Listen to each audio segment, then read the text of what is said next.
जरा सोचो, पूरी दुनिया में एक इंसान सिर्फ एक कंगारू के साथ अकेला रह जाए। कुछ ऐसा ही होता है हमारी आज की कहानी में। कहानी की शुरुआत में उए नाम का एक आदमी रॉकेट में बैठकर चांद पर जा रहा था, लेकिन फिर इसी दौरान पाई नाम का एक बहुत बड़ा एस्टेरॉइड धरती की तरफ मुड़ गया। ये उस एस्टेरॉइड से भी बड़ा था जिसमें धरती पर डायनासोर्स को खत्म किया था। इसे बचने के लिए इंसानों ने एक प्लान बनाया। चांद पर जिस स्पेस स्टेशन में उई जा रहा था, उस स्पेस स्टेशन को भी इसी चक्कर में बनाया गया था। उसके अंदर कई खतरनाक आधुनिक हथियार थे, जिनकी मदद से एस्टेरॉइड को तबाह करके उसके मलबे को चांद की ग्रेविटी की मदद से धरती से दूर खींच लिया जाएगा। 8 साल तक लगातार मेहनत करने के बाद आखिरकार इंसान इस मिशन में कामयाब हो गए और अब अपना काम खत्म करने के बाद उए और उसके सभी साथी वापस धरती पर आने के लिए तैयार थे। और वापस आने से पहले उए अपने कमांडर जिंक के सामने अपने प्यार का इजहार करना चाहता था, और इसी चीज की तैयारी के लिए उसने अपने कमरे में जाकर हेडफोन में गाने लगाए, एक लेटर लिखना शुरू किया। उसी वक्त जू नाम के एक एस्ट्रोनॉट ने घबराते हुए कमांडर जिंक को एक खबर दी। दरअसल एन वक्त पर उनके हथियारों में कुछ गड़बड़ी हो गई थी। अगले आधा घंटे में पाई एस्टेरॉइड का सारा मलबा चांद पर गिरने वाला था। ये खबर मिलते ही कमांडर जिंक ने तुरंत ही स्पेस स्टेशन को खाली करने के ऑर्डर दिए, जिसके बाद सभी लोग पूरी रफ्तार से अपने अपने रॉकेट्स की तरफ भागने लग गए।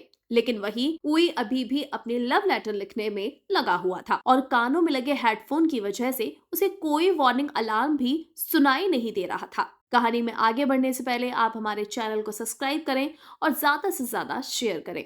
पर कुछ ही मिनटों बाद उसकी नजर अपने रॉकेट पर पड़ी, जिसे देखते ही वो पूरी रफ्तार से बेस स्टेशन की तरफ भागा। उस वक्त वहां 6 और रॉकेट मौजूद थे, जिन्हें देखकर उई को थोड़ी तसल्ली महसूस हुई। पर तभी अचानक से 5 रॉकेट एक साथ उड़ गए, जिसके बाद उई के पास सिर्फ एक आखिरी रॉकेट बचा था। उसने अपनी टीम के साथ संपर्क करने की कई नाकामयाब कोशिश की, लेकिन फिर कोई दूसरा चारा न दिखने पर उसने अपने रोवर को पूरी रफ्तार से भगाना शुरू कर दिया। और तभी उसके रास्ते में एक बहुत बड़ा गड्ढा आया और उसका रोवर सीधा जाकर उस गड्ढे में गिर गया। जब तक वो उस गड्ढे से बाहर निकल पाता, तब तक आखिरी रॉकेट भी उड़ गया था, और अब तक तो उस जगह पर एस्टेरॉइड का मलबा गिरना शुरू हो गया था। जिससे बचने के लिए उई ने एक दूसरे गड्ढे में छुपने का सोचा, पर तभी मलबे का कुछ हिस्सा सीधे आकर उस गड्ढे में गिरा, जिसके चलते उई थोड़ी देर के लिए बेहोश हो गया। जब उसे वापस होश आया तो उसका मानना था कि धरती से उसे ढूंढना ज्यादा मुश्किल नहीं होगा, पर तभी एक बहुत बड़ा एस्टेरॉइड सीधा जाकर धरती से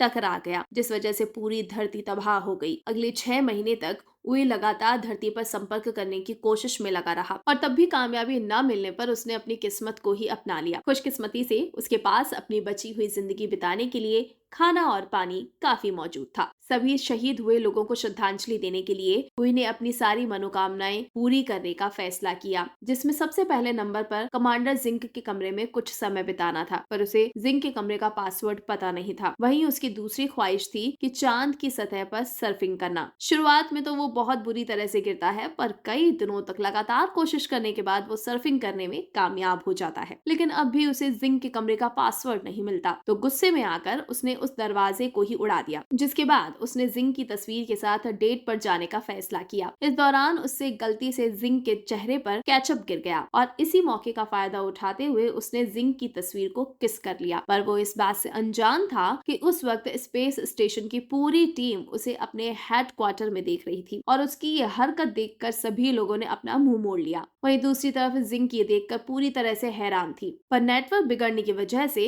उस वक्त वो सिर्फ उई को देख सकते थे। क्योंकि उई किसी खतरनाक मुसीबत में नहीं लग रहा था, इसलिए जिंक ने उई का रेस्क्यू मिशन कैंसिल करने का फैसला किया। तभी चेयरमैन यांग ने उन्हें बताया कि सरकार ने अगले 30 दिनों में उई की नई जिंदगी को दुनिया भर में दिखाने का फैसला किया है। असल में एस्टेरॉइड के धरती से टकराने के बाद 30% जमीन पानी में डूब चुकी थी, जिसके चलते सभी लोगों की जिंदगी पूरी तरह से बदल गई थी। अब सरकार उई के जरिए लोगों के अंदर एक नई उम्मीद जगाना चाहती थी कि देखो, ये आदमी अकेला फंसा हुआ है, फिर भी अपनी जिंदगी जी रहा है ना। लेकिन एस्ट्रोनॉट जू उए को इस काम के काबिल नहीं मानता था, जिस पर जिंग ने उसे बताया कि वे लोग उए की आवाज को डब करके दुनिया के सामने लाने वाले हैं, ताकि वो अपनी मर्जी से उससे किसी भी चीज को बुलवा सके। इसके बाद जिंग ने रेडियो के जरिए दुनिया के सामने उए की एक झूठी कहानी रखी, जिसके मुताबिक उसने क्रू मेंबर को बचाने के लिए रॉकेट में अपनी सीट छोड़ दी थी। साथ ही जिंग ने दुनिया को उई की एक नई जिंदगी के ब्रॉडकास्ट के बारे में भी बताया। उधर 196 दिन बीत जाने के बाद उए एक दिन अपनी एक दवाई लेने के लिए वेयर हाउस में गया और वहीं हेडक्वार्टर्स में उए की आवाज को डब करने के लिए फ्लूटिस्ट नाम के एक वॉइस ओवर आर्टिस्ट को बुलाया गया, पर उसे कोई भी स्क्रिप्ट नहीं दी गई। और इस बार जब उए वेयर हाउस में पहुंचा तो उसकी नजर एक नई और अनजान चीज पर पड़ी, जिसे शुरुआत में उए ने एक लड़की समझा और फिर वो उससे बातें करना शुरू कर देता है। पर जैसे ही वो उसके पास पहुंचता है तो उसने देखा कि एक हट्टा कट्टा वो कंगारू था और उसी समय जब लाइव स्ट्रीमिंग चालू की गई तो कैमरा सीधे उस कंगारू के फेस पर चला गया और इधर सभी चीजों से अनजान फ्लूटिस्ट ने भी कंगारू के होठों के हिसाब से डबिंग करना शुरू कर दिया। जिंग ने फ्लूटिस्ट को रोकने की कोशिश की, पर तब तक बहुत ज्यादा देर हो चुकी थी और कई लोगों ने इस चीज को देख लिया था। अपनी इसी गलती की वजह से जिंग और जू को चेयरमैन के सामने पेश होना पड़ा, जहां उन्होंने बताया कि उनकी रिसर्च टीम कांग नाम के कंगारू को बेस स्टेशन पर ही छोड़ आई है। वहीं दूसरी तरफ फ्लूटिस्ट कोई असली वॉइस ओवर आर्टिस्ट नहीं बल्कि सोशल मीडिया पर अलग अलग चीजों का वॉइस ओवर करने वाला एक इन्फ्लुएंसर था। और अपनी इसी गलती के बाद जिंग ने फैसला किया कि वो लोग वीडियो की डबिंग करने के बजाय उसे एक कहानी की तरह सुनाएंगे। उधर स्पेसशिप में कॉन्ग को अपने पास बुलाने के लिए उए ने एक फीमेल कंगारू का रूप लिया। जैसे ही कॉन्ग को उसकी असलियत के बारे में पता चला तो उसने उए को पीटना शुरू कर दिया, जिसे देखकर फ्लूटिस्ट जोर जोर से हंसने लग गया। जिसके बाद जिंग ने सारी गलती की जिम्मेदारी अपने सर ले ली और तभी उसे एक और खबर मिली कि स्पेसशिप में कॉन्ग और उए के बीच एक फाइटिंग मैच होने वाला था। इसके बाद सभी लोग बड़े ही ध्यान से उस मैच को देखने के लिए लग जाते हैं, पर तभी कांग ने अपनी ताकत दिखाते हुए उए को पेट पर मार के बेहोश कर दिया। उसकी इस हालत को देखकर जिंग ने उए से बात करने की कोशिश की और जब उए होश में आया तो उसने कम्युनिकेशन चैनल पर लाइन देखी तो वो खुशी से रोने लगा। किसी को सुन ना पाने के बावजूद भी उसे इस बात की खुशी थी कि धरती पर लोग जिंदा हैं। आपस में समझौता करने के बाद उन दोनों ने अपने रोवर में बैठकर एक टूटे हुए अपोलो 18 के पास जाने का फैसला किया ताकि वो उसका इस्तेमाल लूनर स्टेशन पर पहुंचने के लिए कर सके, जहां पर एक रॉकेट मौजूद था जिसकी मदद से वो वापस धरती पर चले जाएंगे। इधर उए ने अपनी पूरी ताकत लूनर डॉग को ढूंढने में लगा दी जो उए की मदद कर सकता था। इसके बाद उए ने अपना पूरा ध्यान स्पेस क्राफ्ट को फिर बनाने में लगा दिया, जिसे देखकर सभी लोग काफी हैरान थे। और जब जिंग ने उसकी फाइल चेक की तो उसे पता चला कि असल में वो एक फ्लाइट डायनामिक्स इंजीनियर है जो कि फिलहाल मेंटेनेंस डिपार्टमेंट में काम कर रहा था। अपने 282वें दिन उए ने बताया कि उनके टूटे हुए इंजन की वजह से उनके रोवर की एक वेट लिमिट थी, जिसके चलते उसे कांग को वहीं छोड़कर आगे बढ़ना पड़ेगा। पर फिर भी कांग उसे जबरदस्ती वापस अपने बेस पर ले आया। पर तभी उए को याद आया कि वो वहां मौजूद एक हथियार को प्रोटोटाइप इंजन की तरह इस्तेमाल कर सकते हैं, लेकिन इसमें काफी ज्यादा खतरा है। और इसके बावजूद भी कांग उसका साथ देने के लिए तैयार था। उसकी ये बात सुनकर एस्ट्रोनॉट जू ने पूरी टीम को बताया कि ये काम हो जरूर सकता है, पर सूरज ढलने से पहले उसे बेस पर लाना काफी ज्यादा मुश्किल था, क्योंकि प्रोटोटाइप इंजन सोलर पावर से काम करता था और चांद का एक दिन धरती के 14 दिनों के बराबर होने के बावजूद भी अगर उए उसे लगातार ड्राइव करता रहा तो भी वो वहां तक नहीं पहुंच पाएगा। सबका मानना था कि ये काम नहीं हो सकता, पर सूरज ढलते ही उए ने उल्टी तरफ ड्राइव करना शुरू कर दिया। दरअसल वो सूरज की रोशनी से बाहर इसलिए नहीं जा सकता था क्योंकि चांद पर सूरज हटते ही इतनी ज्यादा ठंड हो जाती थी कि वो मारा जाता। और ये देखते ही जिंग समझ गई कि उए लगातार सूरज का पीछा करने वाला है ताकि उसके पास पूरे 41 दिनों तक का समय हो जाए। और 28वें दिन ही कांग और उए पूरी तरीके से थक चुके थे और इसलिए उन दोनों ने एक दूसरे को आपस में रस्सी से बांध लिया था। और कई दिनों तक लगातार ड्राइव करने के बाद वो लोग आखिरकार इंजन तक पहुंच ही गए। वहां पहुंचते ही कांग ने लगातार एक बटन दबाना शुरू कर दिया, बट लकीली वो कोई उल जुलूल बटन नहीं, बस इंजन चेक करने का बटन था। उसकी इन्हीं खतरनाक हरकतों की वजह से उए ने उसे काट के अंदर ही बंद कर दिया। इसके बाद वो दोनों वापस अपने बेस के लिए निकल गए, पर रास्ते में कांग का काट इंजन से अलग हो गया और जब तक उए को इस चीज का एहसास हुआ तब तक काफी समय बीत चुका था। उए जानता था कि अगर वो कांग को लेने के लिए वापस गया तो सूरज की रोशनी उसके हाथ से निकल सकती है। उए ने एक बार तो कांग को वहीं छोड़कर आगे बढ़ने का फैसला किया और उसकी हरकत देखकर सभी लोग काफी हैरान थे। पर कुछ ही मिनटों बाद वो पूरी रफ्तार से वापस कांग की तरफ मुड़ गया और थोड़ी देर तक वापस चलने के बाद वो आखिरकार कांग तक पहुंच ही गया। अब सभी कैलकुलेशंस करने के बाद सबका मानना था कि वे लोग समय रहते वापस नहीं लौट पाएंगे, इसलिए जिंग ने सभी लोगों को जल्द से जल्द लूनर डॉग को ढूंढने का आदेश दिया ताकि उसकी बैटरी की मदद से वे वापस अपने बेस तक पहुंच सके। इधर काफी समय से बिना सोए लगातार गाड़ी चलाने की वजह से उए और कॉन्ग दोनों ही काफी ज्यादा थक चुके थे, पर तभी सूरज ढलने की वजह से अब उनके पास सिर्फ 5 घंटे की बैटरी बची थी। पर तभी लूनर डॉग अचानक से एक्टिवेट हो गया, पर पावर सेविंग मोड में होने की वजह से वो उन दोनों को नहीं ढूंढ सकता था। उधर बेस से 55 किलोमीटर दूर बैटरी खत्म होने की वजह से केविन पूरी तरीके से जम चुका था और मजबूरन उए और कांग को शिप से बाहर आना पड़ा। उधर एस्ट्रोनॉट जू ने लूनर डॉग का कंट्रोल अपने हाथ में लेकर उसे उए तक पहुंचाने का फैसला किया, पर रास्ते में ही बैटरी खत्म होने की वजह से लूनर डॉग एक बहुत बड़े गड्ढे में जा गिरा, जिसे देखकर धरती पर सभी लोग बहुत ज्यादा हताश हो गए। उधर उए और कॉन्ग तारों को देखते हुए आपस में बातें ही कर रहे थे कि तभी उए एक बार फिर से जिंग की यादों में खो गया और तभी थोड़ी देर बाद उसे जब होश आया तो उसने देखा कि कांग एक कांच के रिफ्लेक्शन का पीछा करते हुए इधर उधर भाग रहा था। इससे उए को एक आइडिया आया और उसने कांग की पीठ पर एक स्लेज बांध दिया, जिसके बाद उसकी सर्फिंग प्रैक्टिस बहुत आसान हो गई। अब वो दोनों बड़ी ही तेजी से आगे बढ़ रहे थे, पर तभी उसके सामने एक बहुत बड़ा गड्ढा आ गया, जिसे पार करने के लिए उए ने बड़ी ही चालाकी से नाइट्रोजन टैंक का इस्तेमाल किया।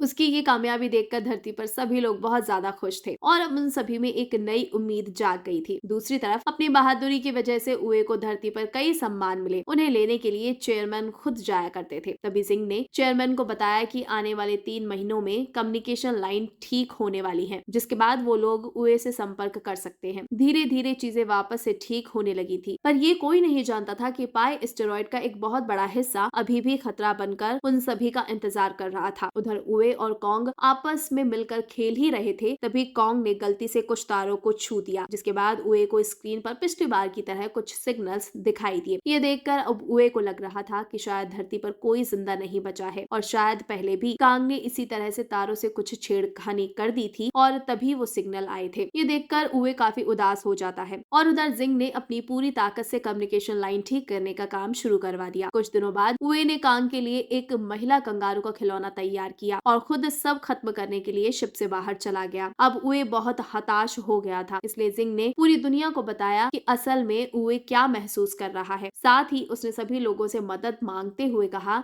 कि अपने फोन की फ्लैश लाइट को चांद की तरफ मोड़ दें। उधर उए जहाज से दूर अपना हेलमेट खोलने ही वाला था, तभी उसकी नजर धरती से आ रही रोशनी पर पड़ती है।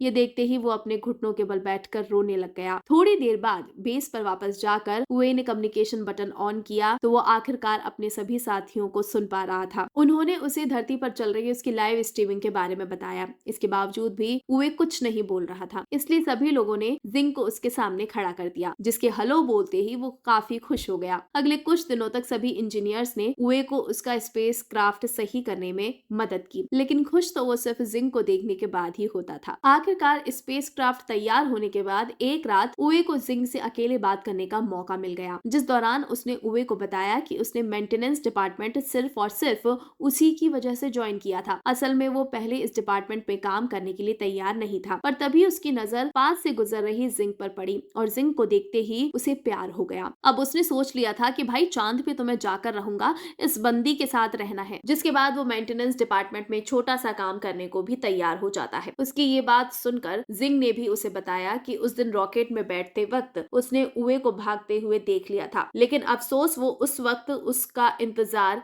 नहीं कर सकती थी। उनकी इस बातचीत की वजह से किसी का भी ध्यान धरती की ओर बढ़ रहे एस्टेरॉइड के ऊपर नहीं गया। अगले दिन कांग और उए अपने घर वापस आने के लिए पूरी तरह से तैयार थे और अपनी टीम की मदद से उन्होंने आखिरकार स्पेस क्राफ्ट को सही सलामत लॉन्च भी कर लिया, जिसे देखकर सभी लोग काफी ज्यादा खुश थे, क्योंकि उए और कांग चांद पर 923 दिन बिताने के बाद आखिरकार स्पेस स्टेशन में पहुंच गए थे। और तभी जू ने एक अर्जेंट मीटिंग बुलाकर सभी को पाई के उस बड़े हिस्से के बारे में बताया जो तेजी से उनकी तरफ बढ़ रहा था। और वहीं चेयरमैन का मानना था कि सिर्फ एक ही आदमी उन्हें इस खतरे से बचा सकता है, क्योंकि उसके जहाज का इंजन अपने आप में एक हथियार था। ये आदमी कोई और नहीं बल्कि उए ही था। ये सुनते ही जिंग ने कंट्रोल रूम में जाकर लाइव स्ट्रीमिंग को बंद कर दिया, जिसकी वजह से सभी लोग काफी हैरान थे। पर इससे पहले कि वो उई से बात करती, उसे पहले ही इस खतरे के बारे में पता चल गया था। असल में उसने हेडफोन के जरिए उनकी सारी बातें सुन ली थी और अब वो जानता था कि मिसाइल में इंजन ना होने की वजह से उसे खुद इन मिसाइल को स्टेरॉइड से टकराना पड़ेगा और मिसाइल के एक्टिवेट होने से पहले उसे अपने स्पेस क्राफ्ट में वापस भी आना होगा। इस मिशन में उसके जिंदा बचने के चांसेस बहुत कम थे, पर इसके बावजूद भी उए इस काम को करने के लिए तैयार हो गया, क्योंकि वो ये जानता था कि अब धरती को बचाने की जिम्मेदारी उसी के कंधों पर है। और साथ ही उसने जिंग को कहा कि अगर वो मर गया तो वो अपने लिए किसी और को ढूंढ ले, क्योंकि वो उसे अकेले उदास जिंदगी बिताते हुए नहीं देखना चाहता। उए के हामी भरते ही धरती पर सभी लोगों को अंडरग्राउंड बंकर्स में जाने के आदेश दे दिए गए। इसके बाद उए ने सबसे पहले कांग को उसकी सीट से बांध दिया ताकि वो सही सलामत धरती पर पहुंच सके, लेकिन कांग अपने दोस्त के साथ ही रुकना चाहता था। दोनों के अलग होते ही उए का सामना कई सारे पत्थरों से हुआ और उन्हीं में से एक पत्थर से टकराने के बाद उसका स्पेस क्राफ्ट गोल गोल घूमने लग गया, जिसे रोकने के लिए उए ने अपने एक कंपार्टमेंट को क्राफ्ट से अलग कर लिया। जिसके बाद मिसाइल्स तो एकदम ठीक थी, पर अब उनका इंजन अलग हो चुका था। तभी जिंग ने उसे बताया कि पाई का एक बड़ा हिस्सा उसके करीब से होकर गुजरने वाला था और वो किसी भी हाल में उई की बलि नहीं चढ़ाना चाहती थी। पर ये बात सुनते ही उए ने उसे बताया कि उसे अभी सिर्फ धरती को बचाने के बारे में सोचना चाहिए और साथ ही उए ने अपने जहाज को एस्टेरॉइड की तरफ मोड़कर लाइव स्ट्रीम को शुरू करने के लिए कहा। इसके बाद उसने मिसाइल्स को डिटैच करते हुए सबके साथ के लिए धन्यवाद दिया। साथ ही उसने सबको बताया कि वो हमेशा सोचता था कि या तो आगे वाले मरेंगे या फिर पीछे वाले, बीच में काम करने वाला एकदम सेफ है, लेकिन आज वो धरती और उस एस्टेरॉइड के बीच में खड़ा हुआ है। इसके बाद वो जिंग का पसंदीदा गाना गाते हुए पूरी रफ्तार से एस्टेरॉइड की तरफ बढ़ने लगता है, जिसे देखकर जिंग के साथ साथ सभी लोग रो रहे थे। उसके एस्टेरॉइड के पास पहुंचते ही जिंग ने मिसाइल का बटन दबाने की नाकामयाब कोशिश की और उस वक्त उसके दिमाग में सिर्फ उए के साथ बिताए हुए कुछ पल ही घूम रहे थे। पर तभी उए ने उसे उसकी जिम्मेदारी याद दिलाते हुए बटन दबाने के लिए कहा, जिसके कुछ ही सेकंड बाद एक बहुत बड़ा धमाका हुआ और वो एस्टेरॉइड छोटे छोटे टुकड़ों में बिखर गया। वो छोटे छोटे टुकड़े धरती से टकराते हुए तारों की तरह लग रहे थे, जिन्हें लाखों लोगों के साथ साथ कांग भी देख सकता था। तभी भीड़ में मौजूद एक लड़के ने अपनी छोटी बहन को बताया कि आज हम लोग अपने घर में सिर्फ मून मैन की वजह से जा पाएंगे। अगले 10 सालों में सभी की मेहनत की वजह से धरती वापस सही हो चुकी थी। तभी स्पेस प्रोग्राम की नई चेयरमैन लेसी ने सभी को बताया कि अब इंसान एक बार फिर से चांद पर जाने वाले हैं और उधर जिंग भी एक बार फिर से चांद पर जाने के लिए तैयार थी। जहां पहुंचते ही उसे उए के चांद पर बिताए हुए पल